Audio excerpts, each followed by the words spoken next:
Good morning, everybody. How are you doing? I'm Heather's husband, Will. This is my lovely wife, Heather. So excited to see you. And this is a small, intimate group. Okay, that's good. Your guys are brand new. Recently joined our community. So we're hoping to help you with your questions today, okay? Heather, Yeah. let's you take it from here. Yeah. Welcome, everyone. It's really nice to see you. Thank you for joining us. It's always nice to put names and faces together, not just for me, but so that you can see everyone around you and realize that you're not all alone with IBS. It's the most common disorder in the US, actually, after only a common cold in terms of causing worker absenteeism. More common than you would ever imagine. A lot of people around you, probably in your own family, friends, neighbors, actually have IBS, and they don't know it because they don't talk about it. So we're here to talk about it, try to get you help, particularly with the maybe focus on IBS diet questions today, get you stable, get you learning how to eat safe foods, avoid the trigger foods, how to eat so that you can use diet and make it your friend and not your foe. So you don't have to be afraid to eat. It's kind of the goal of this, I would say today, to get you to be able to eat without fear, even if you have a very touched tummy and IBS and a gut that's fighting back. We'll try to get it under control for you. So I like to get things rolling. If people want to just post where they're tuning in from, your city and state or your country, kind of helps to see how far flung everybody is. And we often get people from around the world, not just the US. So far I see Elizabeth, Denise, and Mary, and Richard, Diane, and Mary Ellen, and Samuel. So welcome, everybody. Looks like Lori Jo is from Richmond, Indiana. Okay, great. I am in Kent, Washington. I'm right outside Seattle. So it's been a brutal, hot, and humid summer for so many people here. Here today where I am, it's kind of nasty, gray, and overcast. So we've gone from one extreme to another. Oh my goodness. Thank you again for coming today, for sharing. Please feel free to share your stories as well as your questions. Anything that you've already found that helps you might be helpful to other people as well. So go ahead and share that too. I think the more that we can learn from each other, the better. And if you want to grab a cup of really strong peppermint or fennel tummy tea, that will help keep your gut calm. I always have mine nearby. So if you see me drinking it, that's what I'm doing. I'm having my peppermint tea to keep my IBS under control. And we yeah. more people. Oh, we got more people signing in. Oh, Los Angeles and Tucson, Ontario, Canada. Hello. We always have our Canadians. Let's see, California, New York. Yeah, it really helps to see that people are from all over. IBS is everywhere around you. So welcome to everybody. It's really, really nice to have you here today. Can I jump in? Yeah, I'm going to kick it back to Will. He's going to be your moderator. So, all right, take it away, Will. All right, this is a no holds bar World Wrestling Championship out here. No holds barred. Okay, so what helps me is if you raise your hand and if you want to ask a question, that'll move your little icon up to the top of the screen. I can see you. All right, and then I'll cue you up. If you post your question first in chat, that'll help too. All right, and if you post your questions and you're shy, and you just want me to answer in chat, or I'll read them to Heather and she'll answer them. That's okay too. Okay, so use your chat tool. Now, a lot of people are new to Zoom. On the bottom of your screen, you're going to see reaction tab. Just click on it, right? And you'll see a raise hand button. And you just click that and you can raise your hand. Now, if you can't manage that one, you can just turn your camera on and wave at me and say, I don't know how to do this, and I'll see you. And I'll try to unmute you or I'll text you in chat and I'll say, hey, you're going to be up next or something like that, okay? And this is a small group, okay? We've been doing this now for about 2 months and we're practicing. So we're not really good at it yet, but I think we're getting a little bit better.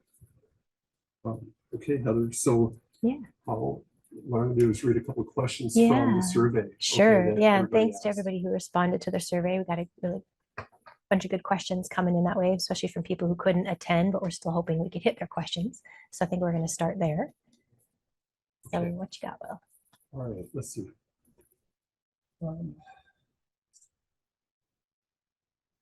Okay, so I'm a type 1 diabetic. My blood sugars stay in better control when I have some fat along with my problem, with my proteins, with meals. Yet fat and dairy seem to really amp up my diarrhea. I sometimes take enzymes to help would that help with my IBS? And that's Jacqueline. I don't, you know, sometimes people can't make the meeting, so they send their questions in. So we'll try to answer a few of those. So when we send the replay out, the people that couldn't make it can see their questions answered. Yeah. Typically, we have so many questions that we just can't get them all. So if you ask a question, if you really, really need it answered, ask again. Keep posting it in chat, or it'll help me see it. And if you raise your hand, you're guaranteed to get to ask your question to Heather directly. Okay. All right. So Heather, did you remember that question I just read you? I did, although you got a little soft asking it, so make sure I can hear you. But yeah, Okay. so she's a type 1 diabetic, which comes up with IBS. You can certainly have both disorders, and that can make it a little bit harder to eat, but kind of interestingly here, not really, because with IBS, you really want to base your diet on soluble fiber foods. Those are your safe foods, your slowly fermenting prebiotic soluble fiber foods, because soluble fiber is your bowel motility regulator. If you can get enough of it in your gut 24/7 and you can keep it there, it's going to keep motility stable, rhythmic, regular 24/7. Prebiotic effect of those kind of fibers also helps increase the good bacteria in your gut that can actively reduce bloating and gas. It can help reduce other IBS symptoms as well. And soluble fiber is not actually digestible. It's found in foods most people think of as carbs or starches or binding foods. Sometimes people think of them as bananas, rice, oatmeal, potatoes. Those are actually soluble fiber. So they'll regulate constipation as well as diarrhea. You just got to get enough of them in your gut. You might have to adjunct with a soluble fiber supplement. That's really common with IBS, and that can be a great trick.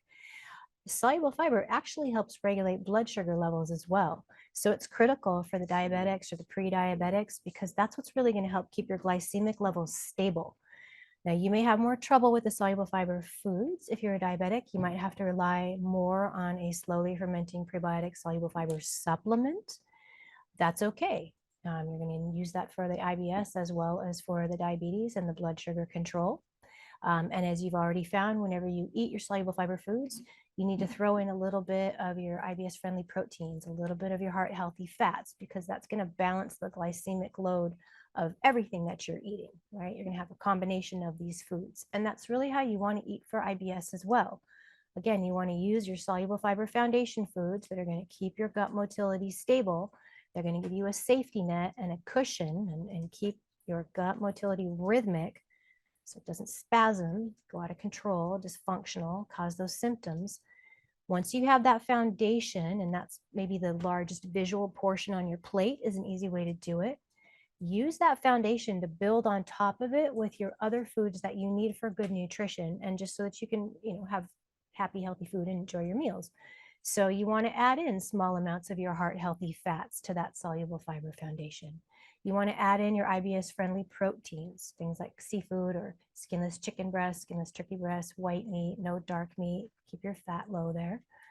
Safe proteins like egg whites, or you can use rice protein powders if you're making a smoothie.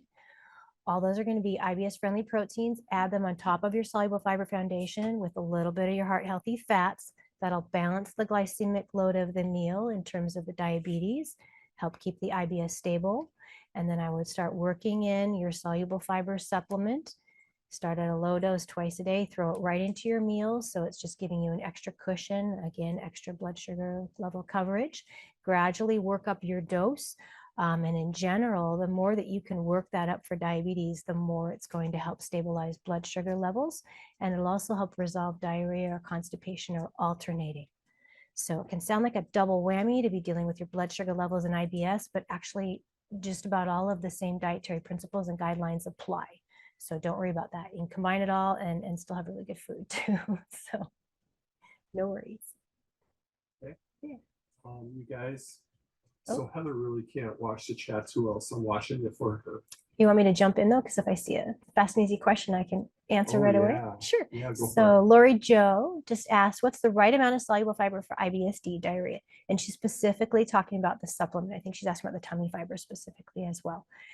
So it's a range, but in general, if it's just diarrhea, never goes to constipation, just standalone diarrhea, you'll probably resolve at 1 to 2 tablespoons a day total of the tummy fiber, which would be about 10 to 12 grams. And that's on top of your soluble fiber foods. So anything with a supplement, just don't count the foods you're eating in terms of grams. That's your baseline. You're not going to get too much fiber. There's basically not an American in existence who gets too much fiber. None of us get enough. So you're going to add your supplement on top of that dietary count, probably gradually working up, maybe on the low end 5 grams a day, probably more likely 10 to 12, maybe 15 on the high end of the day. But it's a process. If you're using the tummy fiber, you would start with half a teaspoon twice a day. So breakfast and dinner. It's not going to look like much because it's just straight, pure soluble fiber, which is what you want. You don't want anything else in there. This is your safety net. And then you'd gradually increase that. Every 3 or 4 days, you'd add an extra half a teaspoon to your morning dose, wait 3 or 4 days, add an extra half a teaspoon to your evening dose. And just keep up that slow, staggered increase from one dose to the next every several days. And you're going to work your way up, probably to like a tablespoon or 2 a day total for the diarrhea side of things. And for the constipation folks watching, you're going to have to keep going. Constipation is going to take a much higher end. You might end up 20 to 30 grams a day total. That's okay. That's actually typical for IBS constipation. You just need a lot more soluble fiber in your gut to regulate that. You can't jump to it. It's going to take you longer to stabilize. The diarrhea folks are going to stabilize first at the lower end of the dose range. People will alternate back and forth, take a little bit more time, get to a mid-dose range before they're stable. And then the constipation folks, my heart goes out to you because you are probably going to take at least a month or two to gradually work up your dose to where you need it. To the tummy fiber, 4 or 5 tablespoons a day would not be uncommon. You just can't rush it. If you do, it won't work. You're just going to overwhelm your gut. It's not going to know what to do with all this excess fiber, and you're going to get bloating and gas. So go slow and steady, and you'll get there. Hey, Heather, I want to tell Lori Joy I unmuted you. Oh. So if you want to say hi to Heather and ask her anything else. Oh, there you are. Hello. Hi, Heather. That was the answer I was looking for, because perfect. I think when I started out, I started out at the low end, and then one day I like added too much, like all at once. So that's exactly the answer I was looking for. Thank you. Yeah. Oh, you're welcome. And that's really common. And part of it, I think, is just frustration. Like you want to get there, you want to get to the dose that's going to make you stable. And I wish you could just jump to that. Like, I'm going to end up on 10 grams a day. So I'll just start there and we'll cut to the chase. And your gut's going to say, nope, it won't allow it, because fibers, by definition, all fibers are indigestible. So your gut has to get used to eating more fiber, which it will if you go slow and steady. You can work up to the dose that you need to gently force that normal bowel motility, because it's motility disorder if you have IBS. It's just a process. So think of it as you're walking down a path, you're headed in the right direction, and as long as you keep walking in that direction, you're going to get there. You might not be able to sprint, that's okay, but you will see improvements along the way. You'll keep getting better and better, and you just keep going with your fiber increase until you go from feeling better to like really feeling stable day in, day out. No diarrhea, no constipation. I feel like I'm actually living normally. Whatever that end dose is, that's what you want to keep in your gut 24/7 moving forward, so you can keep your stability. Yeah, it comes up all the time. Okay. Heather, I'm going to ask Birdwatcher if she would like to talk to you, because she has a very long question in the survey she took. Okay. And I'm going to read it a little bit. And let's see, I'll just have her ask it. Oh, there she is. Yeah, I see her. I'm going to unmute you, okay? Hold on a second. And then hold on a second.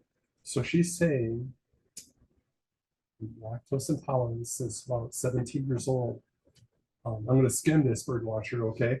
Got a bad case of food poisoning. Also a heavy esophageal reflux. Oh, that's horrible. And hypothyroidism. About 7 weeks ago, she got a virus, caused fatigue, and a lot of GI symptoms, bloating and nausea. Let's see here. She ordered a big kahuna kit. She's been using acacia fiber, and she says that it's getting better. She went up to her regular doctor, did a lot of blood work, and told me to see my GI doctor. Symptoms did not improve. Anyway, taking antibiotics.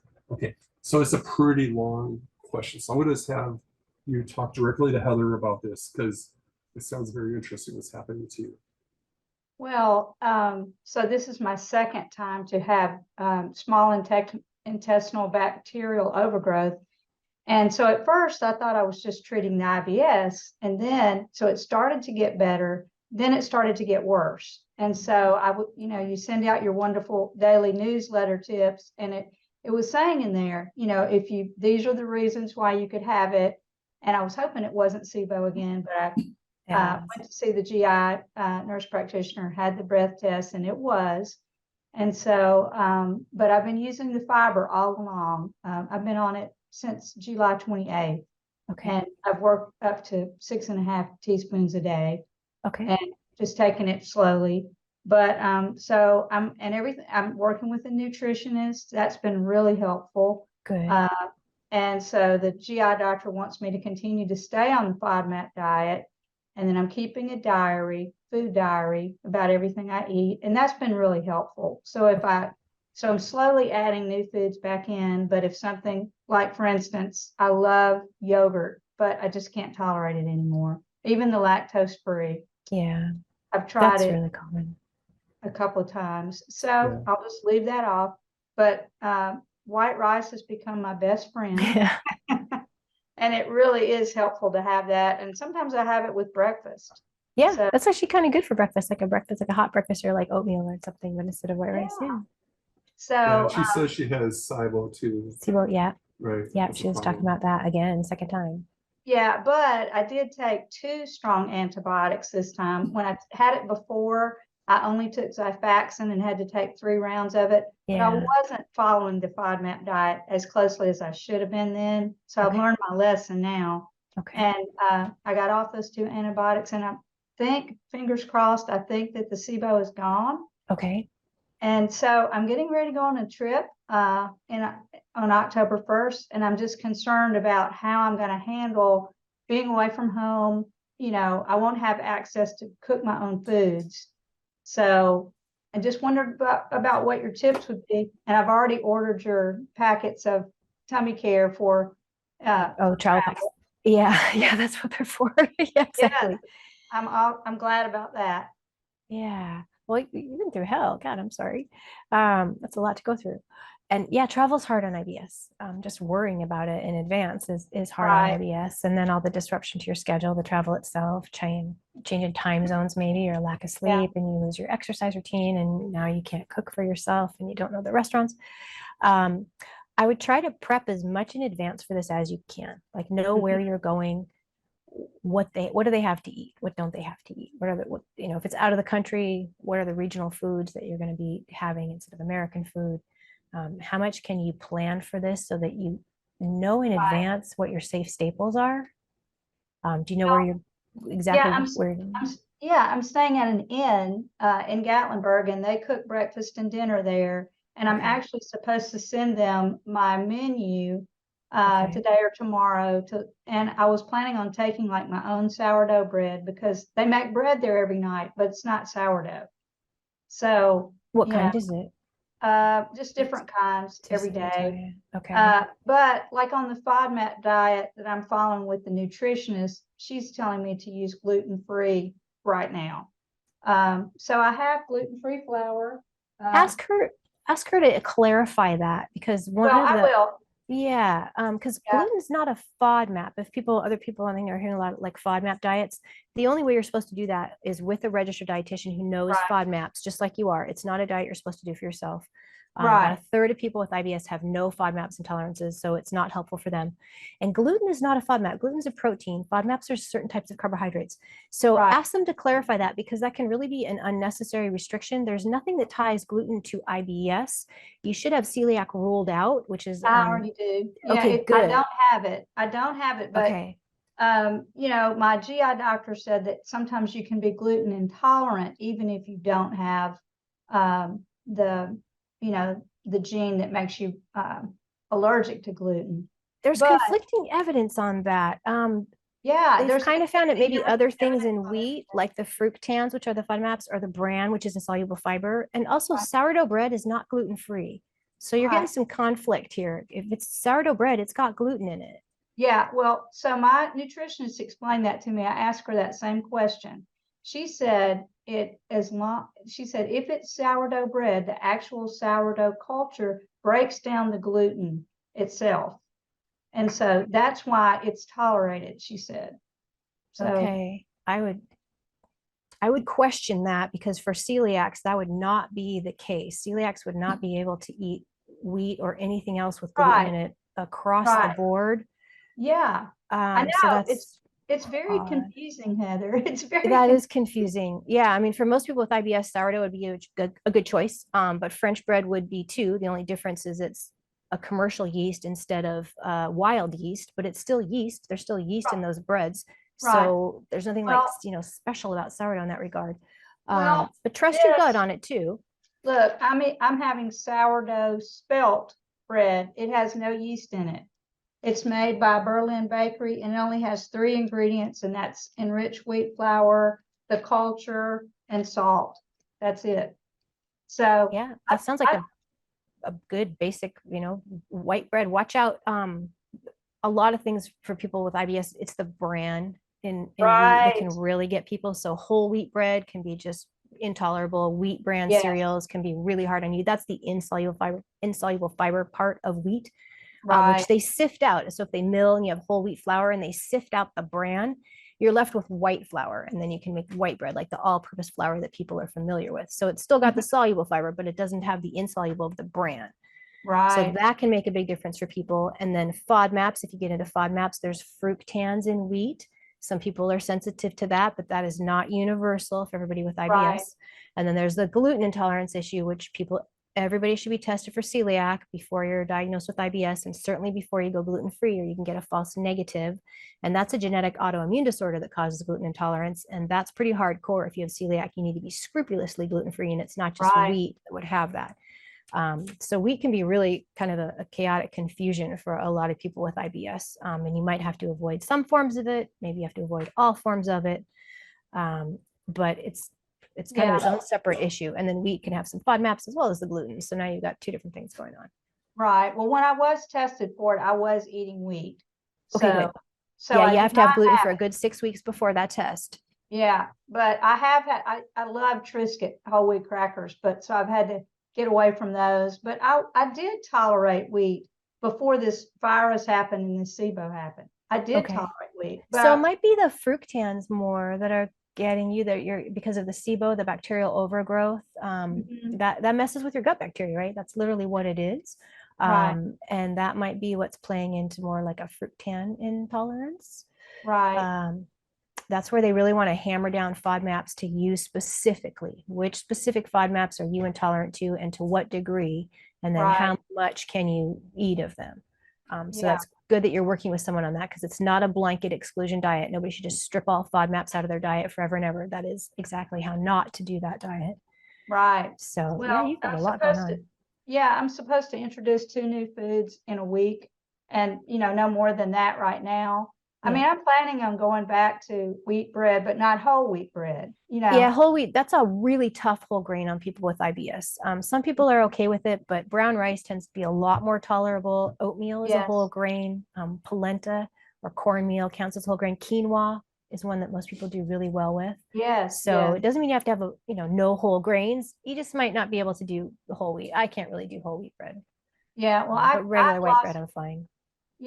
I've lost the ability to eat oatmeal since this Oh, thing. that's I too used to bad. eat oatmeal all the time, but I did what you said and got the instant Yeah, that help? oatmeal. So I'm going to try that tomorrow, maybe, since I've been having such a few good days here. Okay. But the first one I tried also had flaxseed added to it, Oh. and that was too much.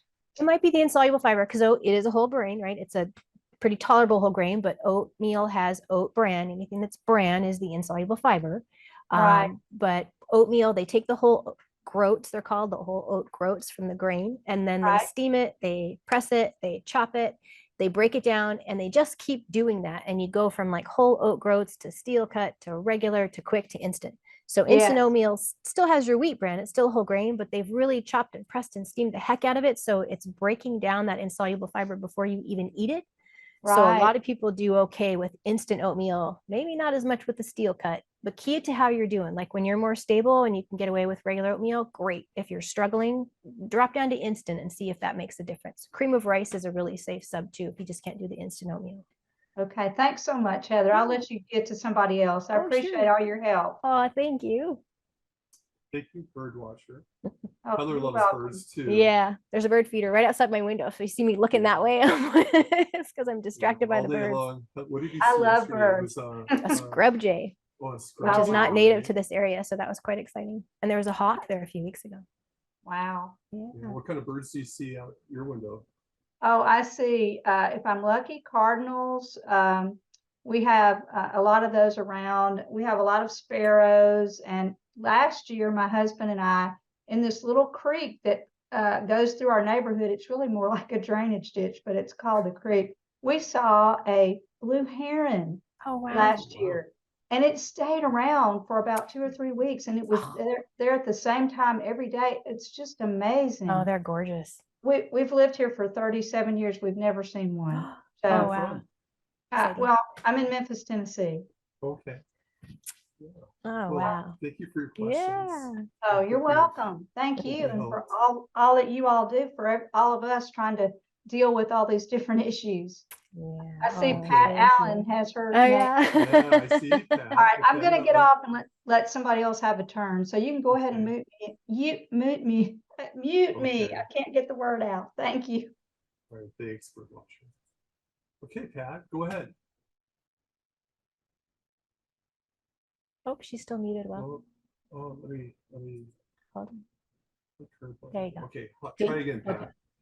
I have IBS diarrhea, and you're talking about sprinkling something on, taking teaspoons of stuff. What is it? We were talking about the tummy fiber. So that's a slowly fermenting prebiotic soluble fiber, which is what you want from foods as your safe foundation, but you may need to adjunct that with a supplement that's just literally nothing but the soluble fiber. So that's a powder you can just mix into moist foods and twice a day. Where do I get it? We have it. I think they're probably we can send you a link after the event, or Amazon has it or stores have it. Okay. Well, what we're doing here is with new people, this is something we haven't done before.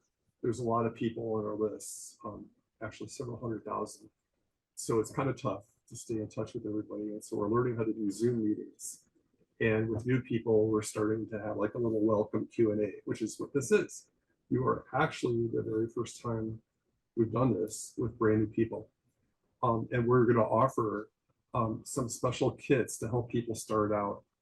So Brandon is going to put a link. Hold on one second, please.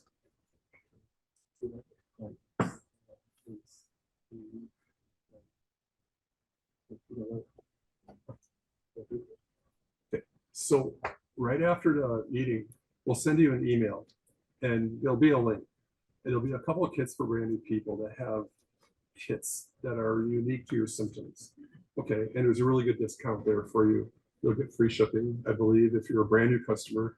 If you bought already, there'll be an extra discount to buy a second time, okay?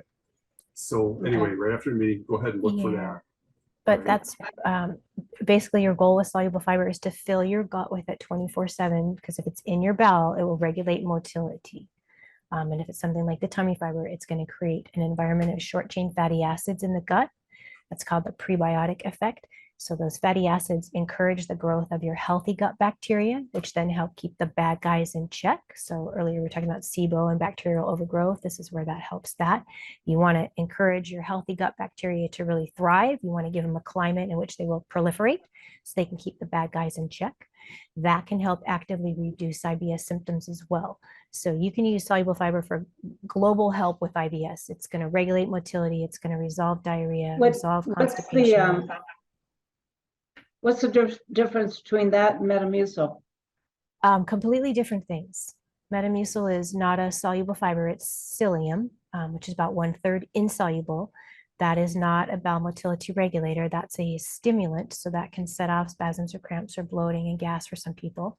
And then there's nothing else that's going to be in something like Metamucil, or Citracel would be another one. The only thing in there that's going to help you is soluble fiber. You don't want or need any of the other ingredients. You don't want to be taking all the sugar or the artificial sweeteners or the artificial colors and flavors or the citric acid. All these things might upset your gut. And if you have IBS, you don't have a normal gut. So you want to give it nothing in your fiber supplement except something that's going to actively help you. It needs to be your safety net. There shouldn't be anything in there that might cause problems. There's a product out, Bananatrol or Banatrol, made from bananas. I feel like I've heard of that, and there was something weird in that. Read the ingredients on that one. You don't want inulin, FOS, GOS, MOS, oligosaccharides. There's rapidly fermenting prebiotic soluble fibers. Those will cause horrible bloating and gas, even if you don't have IBS, so you don't want to get into those. You only want slowly fermenting. You want to start at a low dose, increase gradually, keep working up your dose. Ideally, you want something like, I love the tummy fiber because it doesn't thicken up in the glass. It's soluble, but there's no viscosity. So you can just add it to foods. You can just dump it in whatever you're eating for breakfast or dinner. You can cook with it. You can't damage it. If you boil it or freeze it, it won't hurt it. But a lot of people who are prone to the bloating and gas side of things, they have a lot of trouble drinking a great big glass of a fiber supplement that's thick and that you have to kind of chug down fast before it thickens, or you can choke on it. That's not easy or pleasant for IBS. And sometimes just rapidly drinking a plain glass of water can set off bloating and gas in people who are prone to it. And that's your gastrocolic reflex coming into play, which is a big part of IBS as well. So if you have a fiber supplement that you can use more easily, that's not going to thicken up, that you don't have to have with a big glass of liquid, that doesn't taste like anything, that you might not feel like drinking, like orange, it's going to be a lot more flexible, easier to use, a lot more concentrated in terms of the dose because there's no fillers in there taking up all the space. So instead of taking tablespoons of something, you might be taking teaspoons. It's just a much better fit for people with IBS, where you only want to give your gut the things that are going to make it happy and healthy. You don't want to give it any kind of potential triggers or cause problems when you're taking your soluble fiber. It should be only helping you, not hurting you. Okay, thank you. Yeah, you're welcome. Okay, thank you, Pat. Yeah, Yeah. Denise has a question in the chat. Okay. And Denise, I'm going to unmute you just in case you want to jump in and say hi to Heather, and you can talk to her, okay? Let's see here. So her question is, I have a congenital redundant colon. I know we were talking about this to another group about 2 weeks ago. Oh, redundant colon, and yeah. she has IBS-C. Yeah, Constipation with no bowel movements for 10 to 14 days at a time, which is horrible. What is this tummy fiber product you were talking about? And Denise, you're unmuted. Wait, here. Oh, why? Hold on a second. Hey, Brandon. She's Hi, unmuted. Hi, Denise. I didn't have a question. Maybe there's another Denise? Oh, Oh, well, Yeah, Denise, who's the other Denise? I'm trying. Yeah, that wasn't a question that I typed in. Okay, well, do you have a question, Denise? No, I don't. But You just wanna I sit don't back know, and maybe listen? I'm just listening. I'll That's mute okay. myself now. Sorry Okay. about that. Oh, no. Hello, Denise. Sure. Um, Okay. I'll take the redundant colon question. That's a good one, and that comes up. So a redundant colon means that you basically have a colon that's too long. It's like a length of track, and it's too long of a track. There's also a tortuous colon, which means that it's too loopy. So everybody's seen pictures of your colon and it goes like this. People with redundant colons have one that just goes like this. And then people with the tortuous colons, and you can have both, might have a colon that just goes like this. So the end result of this, of a track that's too long or a track that's too loopy and twisty turny, means that it takes too long for anything to go through your colon. Your colon's job is to absorb water out of the matter that's passing through. That's what it does. It takes out all the excess water so that you have a normal bowel movement. But if there's water being pulled out of your colon for much longer than it should be, you are going to end up with constipation, chronic constipation. And usually the folks with redundant or tortuous colons are the ones where their parents say, you were constipated as a baby. You were born constipated. You've always been constipated. And you probably have been because you were born with a redundant colon. You might not know about it until decades later when you have a colonoscopy and a doctor happens to mention it to you. But this is actually something different than IBS, and you can have both. So by definition, IBS cannot have any structural abnormalities, can't have inflammation or infection. It's a disorder. It's not a disease. It's a brain-gut disorder, a dysfunction of the enteric nervous system of your gut. So something like a redundant or tortuous colon is a structural abnormality, although it's kind of surprisingly common. So that's not the same thing as IBS constipation. This can actually give you a lot more freedom. If this is you, kind of the distinction here is that you won't have the lower abdominal pain that people with IBS get, the spasms and the cramps. So if you just have standalone chronic constipation, you don't actually fit the Rome criteria for diagnosing IBS. And you might want to find out from a doc if you actually have a redundant or a tortuous colon instead. So for you, you are going to end up probably on a super high dose of something like the tummy fiber or your soluble fiber supplement. But you're also going to have more flexibility with your insoluble fiber foods. That's your roughage kind of fiber that everybody knows about. Fiber, what's fiber? It's raw leafy greens, it's popcorn, it's bran. Well, that's insoluble fiber, not soluble. That can set off people with IBS. That's what's going to trigger the horrible spasms, cramps, and pain because it's a stimulant. That's what insoluble fiber does. It makes things go faster in your gut, which you probably don't want with IBS. You're already prone to irregular and violent contractions. With a redundant colon, that's not necessarily the case. You might have a lot more freedom with insoluble fiber and the roughage kind of fiber than people with IBS. So if you think you're more on the redundant colon side of things, even if you haven't been diagnosed with that, but you just never get the pain, you never get the spasms, you can eat a bowl of popcorn, it helps you, you're fine. That kind of points to the redundant colon side of things and not the IBS side of things. And even the IBS constipation folks, they really tend to end up on a high dose of a soluble fiber supplement. So the tummy fiber, you might easily work up to 4 to 5 tablespoons a day total for constipation. You're not going to start anywhere near that. The redundant colon folks, they might get up to like 5, 6 tablespoons a day. I know we have a handful of people, they're up to 7. That's what it takes to regulate motility in their colon because it's just so much extra length in there. They just need extra soluble fiber in there 24/7 to force that normal motility. Yeah. Hey, Heather, what you're saying is making me think of something. People don't realize how concentrated the tummy fiber is. Okay, in case you don't know. And so when Heather's talking about a teaspoon versus a tablespoon, this is a lot of fiber. And the price of our fiber seems high, but it's pure soluble fiber. Okay, it's nothing else. So like 1 teaspoon of our fiber is worth a tablespoon or 2 of another fiber. Would you want to talk about that? Yeah, always especially measure your doses? fiber in grams, not volume. I know it's not practical to weigh out your fiber dose and you don't have to do that. But when you're looking at the label, what you want to see is your dose in terms of grams of fiber, not total grams. Because if you're looking at something like Metamucil or Citrusel, the total grams is going to be a heck of a lot higher because everything else that's in there. It doesn't matter if a tablespoon is 6 grams of product. What matters is there's 2 grams of soluble fiber out of that 6. That's the only thing that counts is that 2 grams. That might well be a tablespoon in something like a Metamucil. That would be a 1 level baking teaspoon of the tummy fiber. Because if you have nothing in there but pure soluble fiber, it's going to be about 2 grams per level teaspoon. And then you would gradually work up from there. And the diarrhea folks are going to resolve on a much lower dose of a soluble fiber than the constipation folks. So for tummy fiber, diarrhea folks, some of them don't even get up to a tablespoon a day total. Average is maybe 1 to 2 tablespoons a day, kind of 2 on the high side. It's the constipation folks who have to keep going up to a higher end, maybe 20 or 30 grams per day.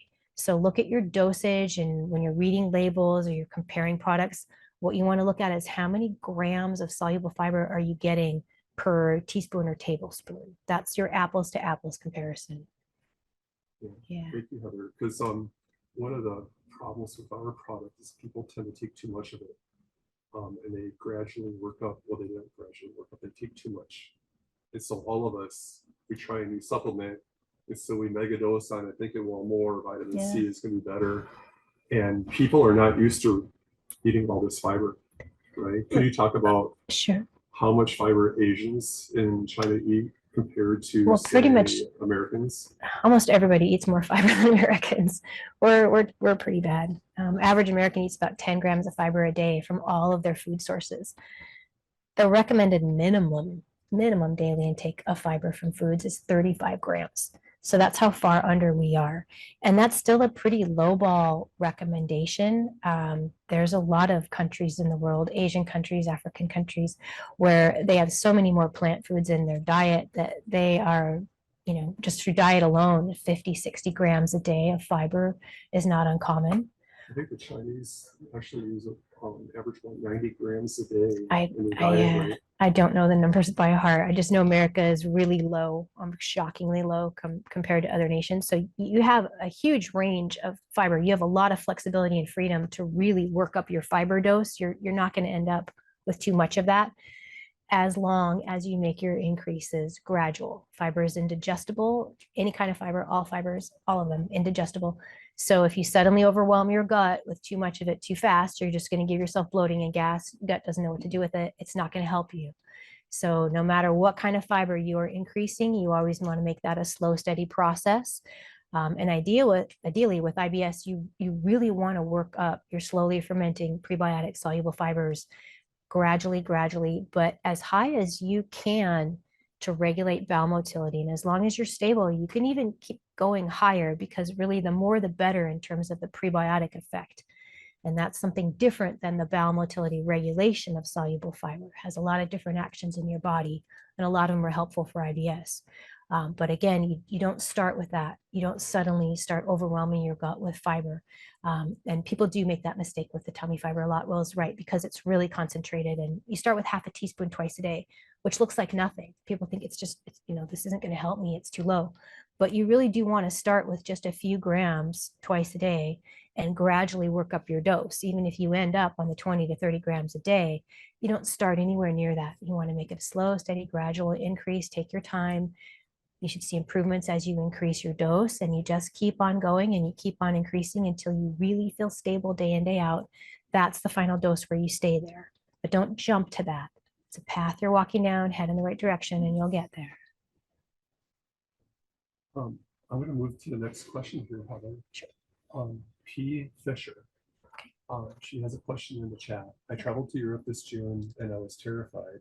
But with the help of supplements, I had one issue. I had one packet of the tummy fiber every morning and every night before dinner. I also took 1 or 2 peppermint capsules before everything I ate. And just watched what I ate, but still enjoyed it all. Also, Vanatrol did not help me. Oh, that was the face he was lesson about. Yeah, so That's great. P. Fisher. That's great. Let's see, I saw you in this list somewhere. I can unmute you if you'd like to talk to Heather directly. If you raise your hand, it'll help me. Oh, there you are. I'm going to click it on you just in case you want to jump in and start talking. Otherwise, Heather can start answering your question. Well, I think she was actually sharing a kind of victorious story there, that she traveled to Europe and did well, which is fantastic. And I think key that you prepped for that. You know, you knew where you were going, you knew what you had to bring, you brought it with you, you made sure you kind of kept your schedule of supplements going. And that's kind of half the battle with IBS, is being prepared in the first place. That makes a big difference. And travel, you can definitely travel. You can absolutely travel. I've traveled around the world. You just have to know what you're getting into, and kind of take some extra measures that other people don't have to, because you got to keep your gut stable while you're traveling. You might not be able to do everything that other people can do or get up as early as other people can. That's okay. Make your health a priority and enjoy the trip. Pam says she can't unmute herself. Pam, I think your name is Pam. I'm going to guess it's Pam. In the bottom left-hand corner, if you're on a PC, there's a microphone with a slash through it. That's where you unmute yourself. On an iPhone, I'm not. And I'm going to jump in and ask a quick question that somebody had about, for someone who has IBS mixed, how much fiber? You're going to end up right in the middle of the range. Diarrhea folks are on the lower end. Constipation folks are on the higher end. If you go back and forth, you'll end up right somewhere in the middle. So for the tummy fiber, ballpark would be about 3 tablespoons a day total. And it's a range. If you stabilize lower than that, stay there. If you have to go past and maybe you're more to the 4 tablespoons, that's okay. It's a process. Find what your gut needs and then stay there. They're just kind of a range, lower for diarrhea, higher for constipation. And Pam, if you figure out how to unmute yourself, I've clicked ask to unmute several times. Just go ahead and jump in any time. And I'm going to move to, let's see. There's a person that's asking a bunch of questions, but she doesn't have a name. Her name is iPhone. Okay, so maybe you know who you are. She says, what about for someone who has IBS mixed? How much fiber? Oh, I just answered And- that. Oh, you did? Yeah. Okay, sorry. Mid-range. She had a bunch of other questions. Oh, she said, thank Yeah, we got a lot of questions coming in the chat. It can be a little hard Yeah. to keep track of you. that. Just scanning through. Let's see. And Mary Ellen is asking about the switch to constipation due to a medication. That medications often upset the gut. It's the most common med side effect is something to do with your gut. And it can be a little hard to overcome that if it's something that's a medication that's causing constipation. And you are working up your tummy fiber, which is good, and changing your diet. And you're right, it's constipation is not going to resolve as quickly as diarrhea. And you are going to end up on the higher end of the dose range.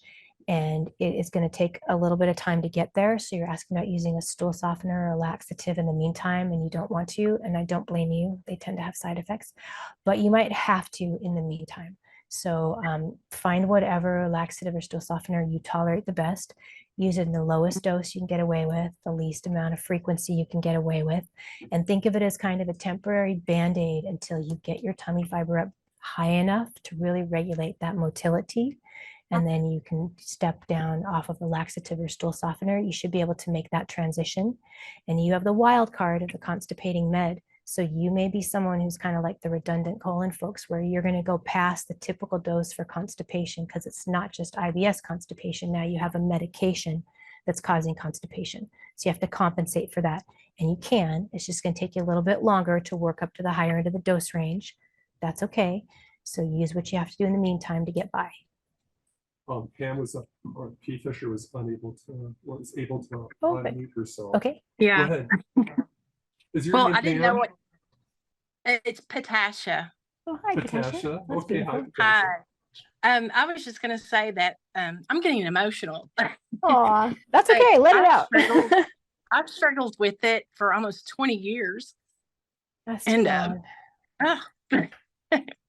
but it has left me like terrified of going anywhere. Okay. Oh, I can't talk. That's okay, honey. That's okay. I You know, are this so not is- alone with this. I've talked to me people too. who literally haven't left their house in 20 years. Yeah, and I mean, I have a job, I'm self-employed, but I couldn't even imagine having a job where I wasn't self-employed.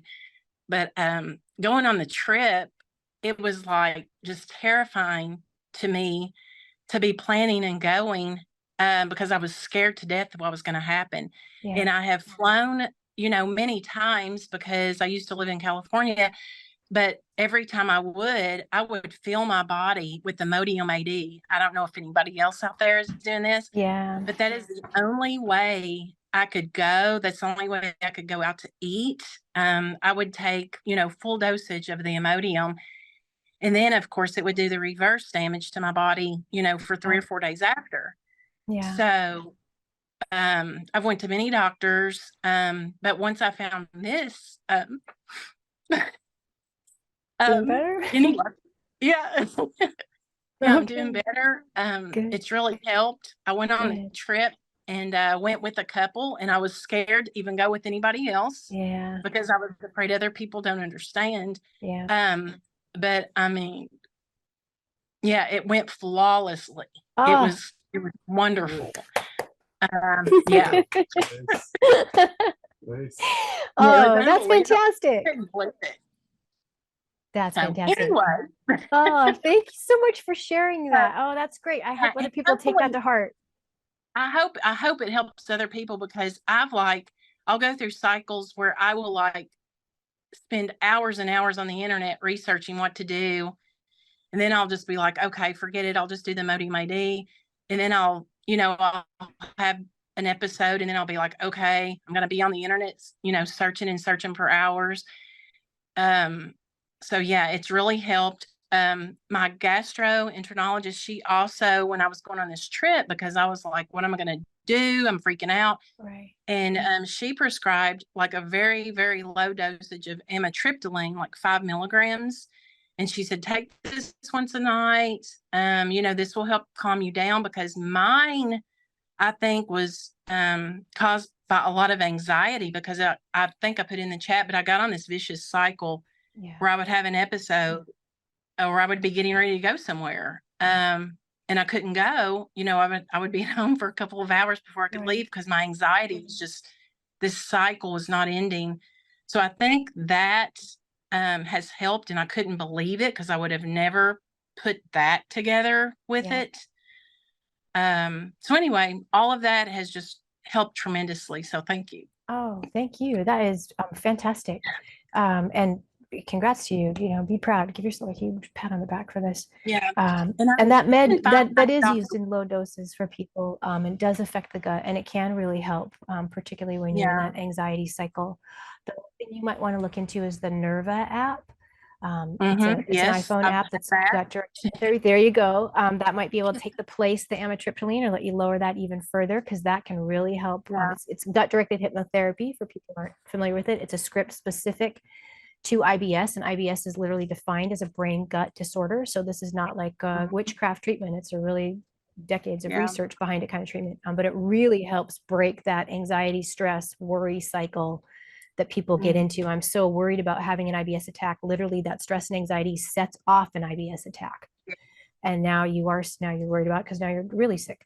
So it really helps break that cycle. And it's something you could take with you, like on your phone when you travel, and just even after you've done the whole program, just listen to it when you're on the plane. Listen to it whenever you're back in a stressful situation. Yeah. And I have fallen off the wagon per se. I mean, a few times, and I'll have like something happen, but it's like I know why it happens now. So if I've drank like coffee or, eaten something that kind of sets it off, but at least I have the tools to know what I did and, to get back normal. Yeah. So That's half the battle. If there's nothing worse than being in the dark about it. And all I know is I got sick and I don't know why. I don't know what I ate that caused this. What is happening to me? That's the worst place to be. So the more that you have figured things out and look, here's my safe foods and here's my trigger foods and here's how I eat. So if you do get sick, you can pinpoint it. Like you said, I know I splurged. I had that cup of coffee and now I'm paying for it. But at least okay, I can't have that again for a while. And now I need to go to my peppermint tea and stick with that. So knowledge is really, I think, the biggest weapon against IBS that there is. Oh, and that's another thing I did when I traveled. I took the peppermint tea bags. Yeah. And so if I couldn't drink I drink a lot of water, a lot of water on the trip, but I would have those tea bags that I would drink every morning, and I would put 2 tea bags in a cup. Yeah. And just really make it potent, but it really made a difference Well, too. but that's exactly what you want to do. Key it to how you do. I do the same thing. If I'm really struggling, man, my peppermint tea, it's ink black. Or if I was traveling, it'd be the same thing. That's what I'd be brewing in my room with a little electric kettle. I have a little electric kettle in my bathroom and my kitchen. I mean, I'm just nonstop on the peppermint tea. And when traveling, double up on it like that. Take little instant oatmeal packets with you when you travel. Bring your rice cakes, get a little stash of bananas, do whatever you need to get your soluble fiber in the room so you can have that. You don't have to rely on going out to a restaurant. And the lady that was going to Gatlinburg that was worried about it, I did that. Like I was in Europe, so I was far from home, but I would mix up my tea. I took like a reusable water bottle. And so I would mix my tea up in the morning, just wherever I could, whether it be at the restaurant, just asking for hot water or whatever. But I would fill that water bottle up and I would carry it with me everywhere I went so I could drink it throughout the day. That's perfect. Perfect way to manage travel. You plan for it. You know what you got to bring. You know what you got to do, and be proactive about it. So that's what you're doing first thing in the morning to carry you through that day. Yeah. Oh yeah, you could totally travel with IBS. It's just a little preparation and like you said, knowledge, knowing what's going to set you off and what's going to keep you safe. Yeah. Congratulations. Thank you. Thanks. Yeah. That's fantastic. Hey, thank you, Natasha. I hope I'm saying Thank it you. right. Yeah. You're very brave. You overcame your nervousness and you did really good. Yeah. Thank you. Yeah, that's You're great. welcome. We're going to be running out of time here pretty quick. So I really encourage everybody to raise their hand. There's let's see. I always have to look. Reactions button on the bottom of your screen, and you can just click that and raise your hand. Otherwise, I'm going to look at the chat here and see what else people are saying. And I'll try to grab some fast ones. Turmeric tea is company too. Yeah, turmeric's fine for IBS. It's actually kind of a stronger benefit for inflammatory things. So if you have like inflammatory bowel disease, but it certainly won't hurt IBS, and it's really good for you. And you might want to mix that in with like peppermint or fennel or something that's going to actively affect your gut a little bit more. But yeah, turmeric is super, super good for you. Okay. And Heather, Mhm. Lori Jo had another comment here that Okay. is kind of a reaction of potassium. Is this the Trip. Lomotil on a trip to Hungary? Yeah. Okay. Yeah, if you have to rely on Lomotil, which is another med similar to Imodium, and they've both been around a really long time, use that as a stopgap. If that's what you need to get through a trip, that's okay. You're under a lot of other stresses when you're traveling, and you're just worried about it as well. So you might need extra help for that. Sometimes people find it helpful to just take Imodium or Lomotil with them on a trip, and just knowing that it's there is enough peace of mind. You never actually end up using it. You don't need it. But bring it with you. Bring everything that you need. Have everything in your sort of arsenal of weapons against IBS that might help you. And that's probably going to be more when you're traveling, when you're stressed out, when you have other illnesses. You're going to need more help, more effort, more things. That's okay. Once you are home and things are stable and you're back in your routine, you probably don't need the Imodium anymore. You can probably get rid of the extra efforts that you've been taking because your gut wants to go in the cycle that it's in. And once you're stable, it wants to stay stable. Once you're not stable and in a cycle of attacks, it takes more effort to break it because your gut wants to keep on in that dysfunctional pattern. And you have to take extra steps to stop that and get it back into some normal functional motility. Yeah. Hey, Heather. Mhm. Oh, I thought you had your hand. Hold on. I just asked you to unmute. Go ahead. Hi, my name's Allison. I need to change that on there. I don't know why my email Allison. came up. But I did want to say that I did try your peppermint tea and I love the taste of it, but my reflux did not allow me to drink it. GERD. Yeah, So that's okay. I'm still hoping though that you're going to get your peppermint pills going again soon. We are working that. That's literally where Will is going after this. He's going to try to now get the new bearings on the machine since it had so many defective parts. We think they sold us a used machine instead of a new one.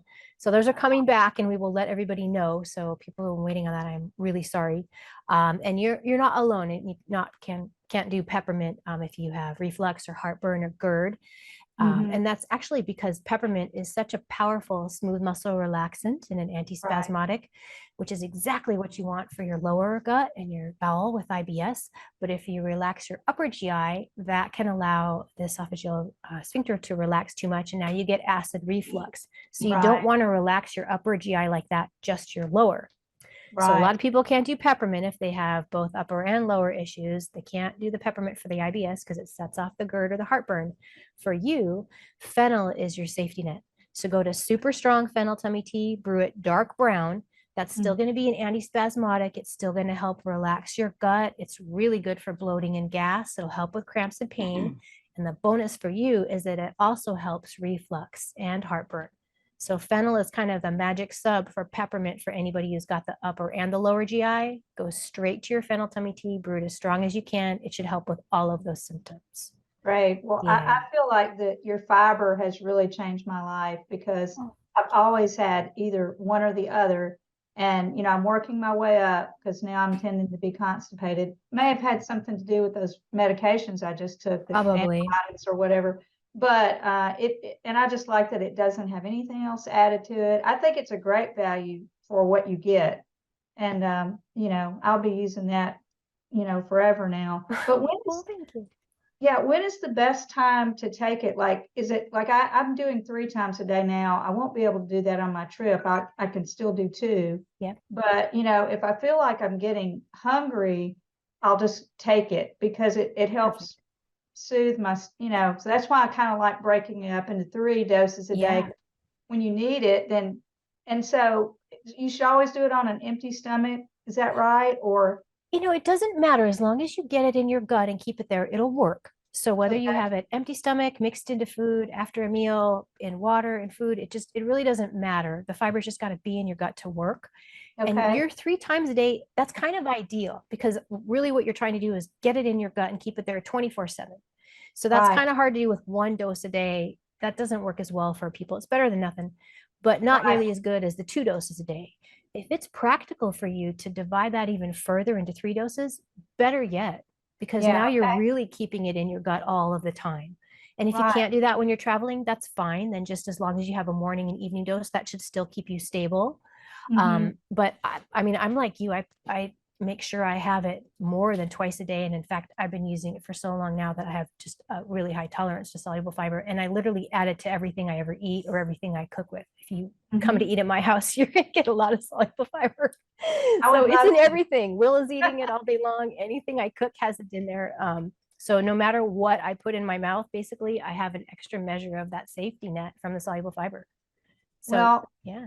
the other wonderful thing it's done for me is helped me to lose weight, help curb my appetite. I've actually lost 10 pounds in 7 weeks. Wow. And, Wow. you know, Yeah. I used to have a problem with eating too much at once, because I love food. And Yeah. so the soluble fiber has helped me to, you know, eat the right amounts and Yeah. not overfill my tummy. And I mean, it's just been wonderful. Yeah, So thank soluble you. fiber has amazing benefits. I mean, regulates blood sugar levels. It helps lower high cholesterol. It does make people feel full. They're coming out with more and more information, especially about the prebiotic soluble fibers and how incredibly valuable it is to get your gut bacteria thriving. Not just for Yes. IBS, but for all kind. Rheumatoid arthritis has been tied in. Brain diseases have been tied in. All kinds of crazy skin and joint issues. So yeah, prebiotics slowly fermenting ones really good for Well, you. when I told my nutritionist about it, she went and looked it up and she said she was going to check out your website. She was very excited about the acacia fiber. She good. thought it was wonderful. Oh yeah, yeah. That's why we chose it. We looked at a lot of different fibers, and I wanted something like that just nailed it for me for IBS. Yes. This is what I need, and everybody else who has it, it's got to work for us. So that was behind that choice. So I'm glad you like it. Yeah, I love it. All right. Thank you. Okay. Thank you. Thank you very much. Heather, we're gonna kind of conclude things here, Sure. but there's a couple of quick things. Okay. I see Lay. Are you still there? Lay, you seem like you've been wanting to say something. So if you want, I can unmute you and you can ask Heather a question. Maybe you're not quite sure how to raise your hand. No, is that me, Leah? Is that who you mean? Yeah, Leah, is that, I'm saying No, the name wrong? you know I'm what? half blind, so I can't see anything. No, you know what it is? It must be Mercury retrograde because whenever I'm on Zoom, like this thing raises the hand on and off. Like, No. I don't know. I have a mind of its own. It's not me, but thank you. Thank you for asking. Where are you from, Lay? But I live in Western New York in the Rochester, New York area, town called Ah, Webster, like Ontario. Yeah. Yeah, nice. Yeah. good. Do you But- want to share? Yeah, ask a question. Well, you know, I mean, since I got the floor, why not? Thank you. I just want to thank you, Heather. When I discovered your page, I mean, it's what a resource it is. Oh, good. And it's really made the difference. You know, I mean, and hearing what you have to say is great. With the torturous colon and the redundant. Yeah. They told me I had a torturous colon. I'm like, tell me about it. I've been tortured my whole life with it. So, but That's a good name. it all makes perfect sense because what you said, since I was a baby, Yeah. constipated, colic, the whole thing, and you know, my mother had to think of the enemas, the whole thing, whatever, you know. So, you know, your site, I have your sheet, Oh, the cheat sheet. on my thing, refrigerator, and it's really been a game changer. It really. Oh, has. good. Good. Yeah. And it's nice to hear other people too, you know, relate to, you know, the anxiety, because that's a lot of it often is just that anxiety. You know, I'm a musician, and there are times when I'm going into a pit. You know, I have the mixed IBS, right? Yeah. So I'm going to a pit, and I'm stuck in a pit for 2 hours, Oh and man, bada bing, you know, and so that's hard. Yeah, people who It have is. jobs that are like that they really tend to be prone to IBS. Nurses, we hear from nurses and teachers more than anything else, and it's their schedules, and they're trapped. When they're on, and Right, they I mean, can't go to the bathroom. They can't leave it's the not room. like They you're can't. full of playing your part and you have to suddenly Yeah, go. you can't just stop and run to the bathroom. Yeah. No, you can't. You have to find it when you run. But you know, That's hard. I've actually taken to one of those moments, you know, if it helps people to know this, that when I'm in those moments where I know I'm going to be stuck, you know, I've actually taken to getting an undergarment, you know, an incontinence undergarment, which just nothing, if nothing else, it just relieves that anxiety for me It's to know having that it, right? if something happens, Yeah. I'm not going to have a mess here. And then of Yeah. course have an IBS bag and all that stuff. And, Yeah. you know, so, I mean, you know, all of those things just really help. No, to- it's not a bad idea to do anything that puts your mind at ease, even if it's, really- you know, stuff that you don't end up needing. I didn't need to wear this. I didn't need to bring this. It doesn't matter that you had it there and you knew it was there, can take the anxiety component out of it. And now you're going to stay stable just because, you know, I got the peace of mind. It's there. And that's exactly what Can make a huge difference. it has made a huge difference. It really Good, has. good. So, And hopefully you get to the point where like you realize at one point, you know, it's been years. I haven't needed this. I've been bringing this stuff with me and I Yeah. haven't used it in so long. I can't even remember. That's Right. what you want to hit. Yeah. No, so thank you for everything, really, and Yeah. for the Zoom call. It's been nice, and I'm waving my hands Okay. because I'm Italian, and I see this. I see the thing keep popping up saying, "You want to raise your hand? You want?" So, Because you talk with your hands. I do the same thing. It just tends to be hidden by my camera. so if you see my hand raised again, ignore me. But thank you so Okay. much for the floor. Thank you. Thank Sure. you, Leah. Thank you Yeah. very much. So Heather? Yeah. I have one great question in the survey that I think we should end on. Okay. Okay, and then before we do that, there's just this really interesting thing about I'm studying marketing, and you know, people think that fiber is really just for constipation. And this is such a fallacy, right?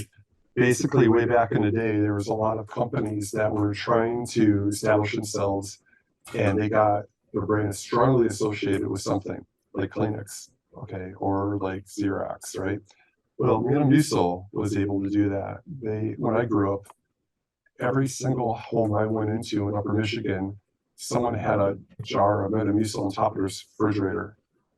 And when we started this business, Heather and I, and started talking about fiber helping diarrhea, everybody was like, why would I do that? It's going to make it worse. Well, this belief was set strictly because Metamucil marketed themselves for constipation, right? So, you know, just something to keep in mind. Okay, this is why the whole world thinks that fiber is for constipation. There is a question in the survey, Heather, that I thought would be perfect to end on. Okay. And it's from. And I It's- remember feeling that way myself. Well, the first time that a GI doc told me, you just need to eat more fiber. I thought, well, I don't need to be even worse than I am, because I immediately thought, oh, bran or raw green salads. I don't know why they bother me, but I know that this will make me sick. So this is really bad advice. Had he bothered to explain soluble versus insoluble, and this is what you want, and this is what you want to be careful with, you know, that would have actually helped me, and I would have trusted that advice. But I just got the same generic, yeah, eat more fiber, and thought, yeah, right, you don't have what I have, buddy, or you wouldn't give me that advice. Okay, so hold on. I have a tech problem here. Hold on a second.